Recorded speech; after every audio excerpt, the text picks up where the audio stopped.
প্রিয় বন্ধুরা দেখছেন এই মুহূর্তের আবহাওয়ার গুরুত্বপূর্ণ খবর। আজ ২৯শে মার্চ শনিবার। সুপ্রিয় বন্ধুরা, বঙ্গোপসাগরে তৈরি হচ্ছে নতুন নিম্নচাপ। আর এই নিম্নচাপ আস্তে আস্তে শক্তি সঞ্চয় করে ঘূর্ণিঝড়ে রূপান্তরিত হতে পারে।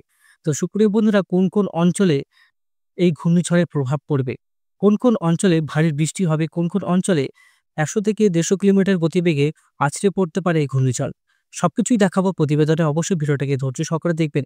আর এখনো যারা চ্যানেলটিকে সাবস্ক্রাইব করেনি, অবশ্যই চ্যানেলটিকে সাবস্ক্রাইব করে প্রতিনিয়ত সঠিক আপডেট দেখার চেষ্টা করবেন। তো সুপ্রিয় বন্ধুরা, আমরা প্রথমত যাচ্ছি স্যাটেলাইট চিত্রতে। সেখান থেকে আবহাওয়ার পরিস্থিতি আমরা দেখব। মোটামুটি গোটা ভারতবর্ষ পরিষ্কার রয়েছে। এদিকে বঙ্গোপসাগর পরিষ্কার, এদিকে হচ্ছে আপনার আরব সাগরও পরিষ্কার। এদিকটা হচ্ছে বঙ্গোপসাগর, এদিকটা হচ্ছে আরব সাগর। আর এদিকটা আপনার আস্তে আস্তে কিন্তু নিম্নচাপ শক্তি সঞ্চয় করছে। এখান থেকে আস্তে আস্তে শক্তি সঞ্চয় করবে। ঠিক পোর্ট ব্লেয়ারের কাছাকাছি নিম্নচাপটি তৈরি হবে। তো এখন একটাই কোশ্চেন মার্ক রয়েছে, এই নিম্নচাপ কি সত্যিই ঘূর্ণিঝড়ে রূপান্তরিত হবে? সেটাই কিন্তু আজকে আমরা প্রতিবেদনে জানবো। আমরা যেহেতু জানতে পারছি ৫০% এখনো পর্যন্ত সম্ভাবনা রয়েছে এই ঘূর্ণিঝড়ের। আর মোটামুটি নিম্নচাপ যেটা তৈরি হচ্ছে সেটা হচ্ছে ৬-৭ তারিখের মধ্যে। আমরা একটু দেখব ECMWF মোডটাই আমরা ট্র্যাক করছি। তারপরে আমরা GFS মোড দেখব। দেখুন, নিম্নচাপ কিন্তু ECMWF মোডে আমরা দেখতে পাচ্ছি মোটামুটি একটা সাধারণ নিম্নচাপে থাকবে। সেটা হচ্ছে ৬-৭ তারিখের কাছাকাছি। যেহেতু এই আপডেটটা কিন্তু আমরা দেখাচ্ছি মোটামুটি ৭ দিন পরে যে নিম্নচাপ তৈরি হবে সেটা দেখাচ্ছি। তার আগে কিন্তু কোনো সিস্টেম তৈরি হওয়ার সম্ভাবনা নেই। বৃষ্টিপাতেরও কোনো সম্ভাবনা নেই। যেটা সঠিক আপডেট সেটাই আমি আপনাদের কাছে তুলে ধরি। ৭ তারিখ, ৮ তারিখ, ৯ তারিখ, ১০ তারিখ, আস্তে আস্তে ১১ তারিখ পর্যন্ত বৃষ্টিপাত থাকবে। সেটা উত্তরবঙ্গে থাকবে, কিন্তু দক্ষিণবঙ্গে তখনও পরিষ্কার থাকবে। তার দক্ষিণবঙ্গের পশ্চিমের জেলাগুলোতে থাকছে তাপপ্রবাহের সতর্কবার্তা। কোন কোন জেলায়? পুরুলিয়া, বাঁকুড়া, বীরভূম, দুর্গাপুর, তারপরে ঝাড়খণ্ডের আশেপাশে সংলগ্ন যে জেলাগুলো রয়েছে, মালদা থেকে শুরু করে সমস্ত এই জেলাগুলোতে ভালো কিন্তু তাপপ্রবাহ লক্ষ্য করা যাবে।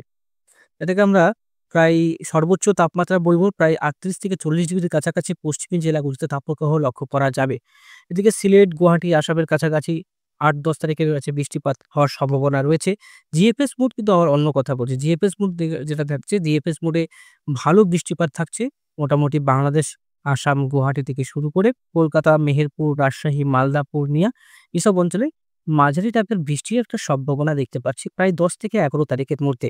যেহেতু দেখুন এটা ১, ২, ৩, ৪, ৫, ৬, ৭, ৮, ৯, ১০, ১১, ১২, ১৩, ১৪ প্রায় ১৫ দিনের পরের আপডেট বন্ধুরা। এই ১৫ দিনেই কিন্তু মানে আবহাওয়ার যে পরিবর্তন সেটা কিন্তু অনেকটাই আসছে। আবহাওয়া মিনিটে, মিনিটে পরিবর্তন হচ্ছে বন্ধুরা। বঙ্গোপসাগরে জলের যে তাপ যতটাই বাড়বে, নিম্নচাপ ততটাই শক্তিশালী হবে। সমস্ত কিছু ডিপেন্ডেন্ট করে কিন্তু জলের তাপমাত্রার উপরে। সেখান থেকে কিন্তু উষ্ণতা বা জলীয় বাষ্প সংগ্রহ করে সে নিজেকে শক্তিশালী রূপান্তরিত করে যেকোনো ঘূর্ণিঝড়। এটা কিন্তু একটা সাধারণ জিনিস, আপনারা সবাই জানেন। ঘূর্ণিঝড় সমুদ্রের জলের তাপ থেকে কিন্তু সে শক্তি অর্জন করে। যেকোনো ঘূর্ণিঝড় বলুন। এই যে এত বড়, বড় ঘূর্ণিঝড়গুলি হয়েছে সেটা কিন্তু যখন সমুদ্রের তাপমাত্রা ৩৫-৩৭ ডিগ্রির কাছাকাছি ছিল, তখন আমফান তখন কিন্তু অনেক শক্তিশালী হয়েছিল। কিন্তু এখন তাপমাত্রা কিন্তু প্রায় ২৮-২৯ ডিগ্রি সেলসিয়াস, অনেকটাই কিন্তু কম। এর প্রভাবে কি হচ্ছে? সেই শক্তিটা কিন্তু বৃদ্ধি করতে পারছে না। এখন দেখার বিষয় এই কদিনে কতটা পরিবর্তন আসে। তো আমরা নিম্নচাপের দিকে যাব। নিম্নচাপটা কোন কোন জেলার উপর দিয়ে যাওয়ার সম্ভাবনা রয়েছে?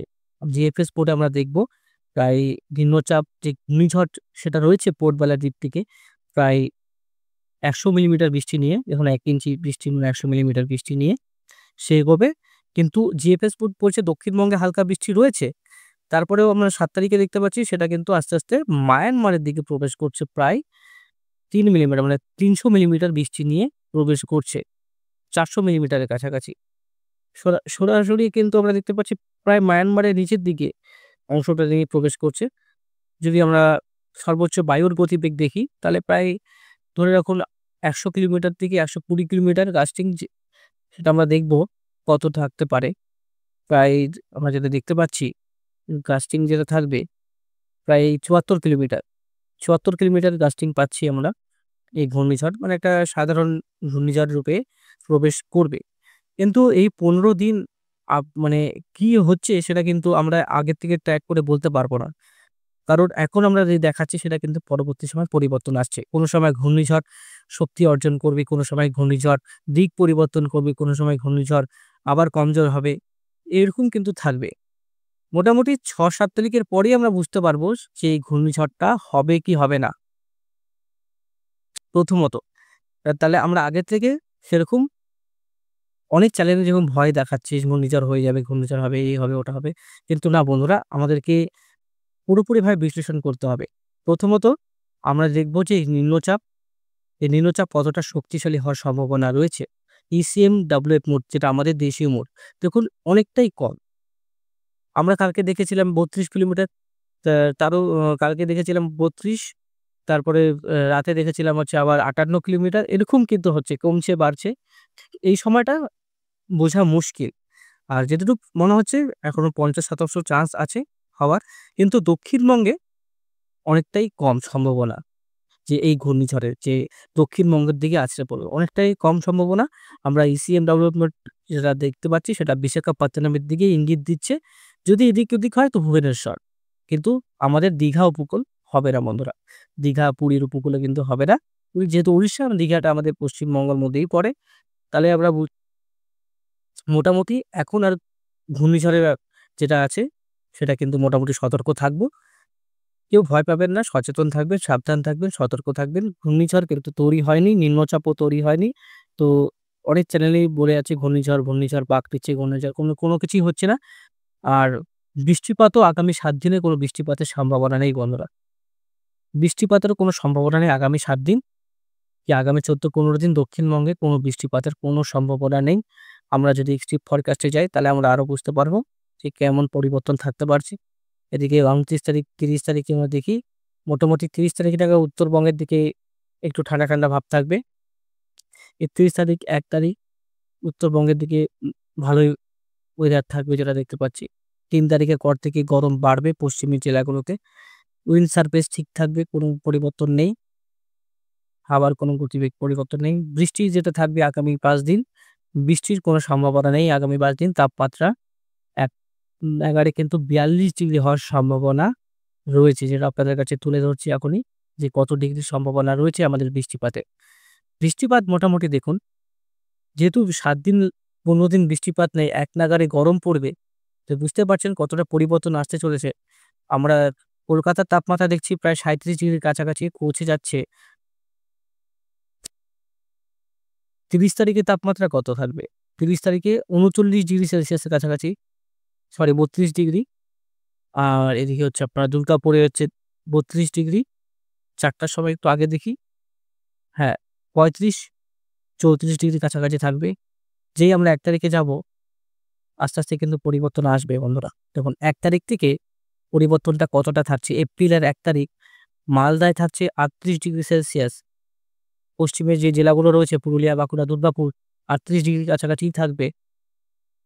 ২ তারিখে তাপমাত্রা কত থাকবে দেখুন, ২ তারিখে ৩৮ ডিগ্রি এবং ৩৯ ডিগ্রি কোথাও থাকছে মালদাতে। ৪ তারিখে তাপমাত্রা কত থাকছে? দেখুন ৪ তারিখে আরো তাপমাত্রা বাড়বে। ৬ তারিখে তাপমাত্রা আরো বাড়ছে ৪০ ডিগ্রি ৬ তারিখে। ৬ তারিখে ৪০ ডিগ্রি, এপ্রিলের ৬ তারিখ ৪০ ডিগ্রি, তার মানে আরো তাপমাত্রা যদি বাড়ে ৪২ ডিগ্রির কাছাকাছি পৌঁছে যেতে পারে। উত্তরের তাপমাত্রা তখন ৩৫ই থাকবে। উত্তরবঙ্গের তাপমাত্রা একবারে অ্যাকুরেট ভাবে বাড়ছে না, যেটা আমরা দেখতে পাচ্ছি। উত্তরবঙ্গের তাপমাত্রা ঠিক আছে, যতটুকু থাকা উচিত মোটামুটি। কিন্তু মালদা থেকে, এবং মালদার এই জায়গাটায় দেখুন সবথেকে ডিপ আমরা দেখতে পাচ্ছি ৩৯, ৪০, ৪১ কাছাকাছি চলে যাবে। আমরা ১০ তারিখের তাপমাত্রা যদি দেখি প্রায় ১২টা-১১টার সময় দেখুন এই জায়গাটা ৪২ ডিগ্রির কাছাকাছি চলে আসছে। যোধপুর, খড়গপুর, কলকাতার দিকে ৩৭ ডিগ্রি, মালদার দিকে একটু কম তখনও। আমরা যদি একটু আগের দিকে দেখি ১২টা, তারপরে ২টোর সময় কিন্তু আরো পরিবর্তন। ২টোর সময় ৩৯, ৪০ থাকছে। তো তাপমাত্রা কিন্তু আমাদের ভারতবর্ষের প্রচন্ড হারে বাড়বে। আমাদের ভারতবর্ষ থেকে শুরু করে আশেপাশের ওমান থেকে শুরু করে সমস্ত যে দেশগুলো রয়েছে দেখুন তাপপ্রবাহের মধ্যে থাকবে। দেখুন এই জায়গাটা দেখতে পাচ্ছেন? ভালো মতন দেখুন। এই জায়গাটা সবটা তাপপ্রবাহ রয়েছে। প্রায় আমরা যদি দেখি কোন দেশে দেখুন, এই দেখুন নাইজেরিয়া থেকে শুরু করে বেলিন, সুদান থেকে শুরু করে ইয়ামান, সৌদি আরব বা ইউনাইটেড আরব এমিরেটস থেকে শুরু করে এদিকে পাকিস্তান, থেকে শুরু করে দেখুন এই যে অঞ্চলটা রয়েছে তাপপ্রবাহের মধ্যে থাকবে। দেখুন ৪২-৪৩ ডিগ্রি কাছাকাছি চলে আসছে তাপমাত্রা কোথাও, কোথাও। তো বোঝাতে পারলাম আপনাদেরকে গোটা পৃথিবীর তাপমাত্রা আস্তে, আস্তে বাড়বে। আর এই যে দেখছেন এই এখানে অনেকগুলি দেশ আছে। বাংলাদেশ, মায়ানমার সমস্ত দেশে কিন্তু ব্যাপকভাবে তাপপ্রবাহ লক্ষ্য করা যাবে আগামী ১৫ দিন। মানে তাপপ্রবাহের সংকেত আর এদিকেও ঘূর্ণিঝড় আসা ভাব। তো বুঝতেই পারছেন এখন কি হয় অবশ্যই সেটা পরবর্তী আপডেটে জানতে পারবেন। সঙ্গে থাকবেন। অবশ্যই চ্যানেলটিকে সাবস্ক্রাইব করে রাখবেন। সঠিক আপডেট পাবেন এখানে। আর আপনারা নিজেরাই দেখতে পাচ্ছেন দেখুন এই অঞ্চলগুলোতে দেখুন কতটা তাপপ্রবাহ রয়েছে। শুধু আমাদের দেশ নয়, ওমান থেকে শুরু করে সমস্ত দেশই কিন্তু এদিকে তাপপ্রবাহের মধ্যেই থাকবে। আস্তে, আস্তে দেখুন সমস্ত দেশগুলোতেই তাপপ্রবাহ রয়েছে এদিকে। তো ঘূর্ণিঝড় এখনো তৈরি হচ্ছে না। নিম্নচাপ এখনো তৈরি হয়নি। তো এখনো নিম্নচাপ যেহেতু তৈরি হয়নি তো ঘূর্ণিঝড় নিয়ে অতটা ইসে করে লাভ নেই। তো আজকের মতন এখানে সমাপ্ত করছি। ভালো থাকবেন, সুস্থ থাকবেন। আর যেটা বলে যাচ্ছি পশ্চিমের জেলাগুলো থেকে শুরু করে দক্ষিণবঙ্গের সমস্ত জেলায় তাপপ্রবাহের সতর্কবার্তা রয়েছে। সাবধান থাকুন, সতর্ক থাকুন, ভালো থাকুন। ধন্যবাদ।